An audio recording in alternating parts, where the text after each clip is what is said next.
Chapter 76. Hiram woke to the sound of hushed voices. He opened his eyes and attempted to look in their direction.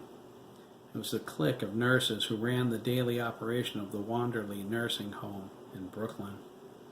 They were standing in the hall outside his door. It was a quiet facility for patients with advanced stages of Alzheimer's disease and other debilitating illnesses. They were gossiping about the new patient, the one Wanderley's owner admitted personally. They said, "Isn't it strange Mr. Faraday didn't go through the normal admitting channels for the new patient? And isn't it odd the way his appearance has changed so drastically? And I know what you mean.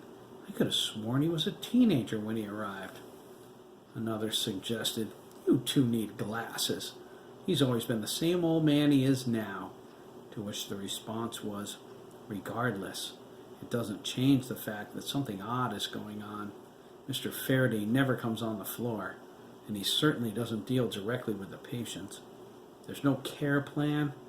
It's our licenses on the line, you know. Someone should make an anonymous call to the state to cover us, or notify the consulting physician, although he won't be in until next Thursday." Hiram's anger grew. He was the subject of their gossip. His presence wasn't a perfect arrangement. If those nurses started asking questions, it could become downright hazardous to his health. Hiram barely managed to get out of Day Kimball Hospital in the first place. He found the phone number for the nursing home director in Angela's Rolodex while frantically searching for a way to escape. He called Vincent Faraday using the hospital administrator's body. He claimed there was an emergency he needed to discuss with Vincent immediately. Vincent was incensed, but Hiram assured him the money involved would more than satisfy his annoyance. He asked which route Vincent would take to Putnam. "Route 169 to 44, Vincent replied. Hiram got a description of Vincent's car and promised to watch for him. He signed his new body out of the hospital, possessing Dr. Bronson, and led the ambulance driver on the reverse route Vincent revealed. Hiram watched for him. When he spotted him, he ordered the driver to pull over, leaped into Vincent's body, and pulled up behind the ambulance. While Dr. Bronson was ranting about what he was doing with Brandon Riley in an ambulance, Hiram grabbed a scalpel and shut him and the driver up forever. He used Vincent to get rid of Dr. Bronson's body and admitted Brandon to the nursing home. He ordered the nurses to keep word of the new patient in the strictest confidence. He left Vincent in his office with a note. It was a message canceling the meeting at Day Kimball. Vincent swore he was driving to Putnam last he knew, but said nothing, convinced he dreamed it all. Safely hidden for the moment, Hiram proceeded to build Nightmare Land from his sickest fantasies. The nurse's curiosity was dangerous. Hiram needed time to learn the system, possess the right people, and arrange the funding and transfer to a more permanent and isolated hiding place. Wanderley's was temporary. At the same time, he wanted to get back to Nightmare Land. He knew it was risky, but he couldn't help it. His burning desire for vengeance on Chris McKee and Lancaster was irresistible. He was drunk on the power the limbo pocket gave him. People needed to die. He focused his thoughts on Vincent. A moment later, he was in Vincent's body in his office, looking through his eyes at his wristwatch. Hiram smiled. That was fast. He was stronger. His control over Vincent's body was absolute. Until recently, there was a risk a strong-willed person could resist his possession. That was changing. He opened and closed his hands. He felt powerful. It started after he killed Elliot Dinsdale. Hiram wondered if his experiences in Nightmare Land were increasing his strength. He decided to find out as soon as he dealt with the nurses. He exited Vincent's office and went to the ward. The hallways were thick with the scent of disinfectant. He found the nurses still outside his door. "Is there a problem here?" Hiram asked. All 4 nurses jumped at the sound of his voice. "No, no, sir," the head nurse managed to say. The other 3 nurses shot her a surprised look. She relented and said, "Well, yes, sir, there is." She gestured toward the room. "The new patient doesn't have a care plan.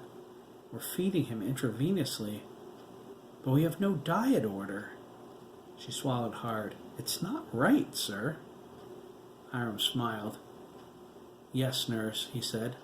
"I've been on the family every day to get them to forward the orders." He leaned into them. "Confidentially, I'm concerned as well. We're not being paid for him yet either. If they don't come through soon, I'm going to have to transfer him to the street corner." The nurses laughed their relief. "You needn't worry," Hiram said. "Nothing escapes my notice." Then he grinned, holding up a finger. "Not even nurses whispering about anonymous phone calls. We don't need that, do we? It would suggest a lack of confidence in my administration. It would be a shame for me to close this institution and retire, would it not?"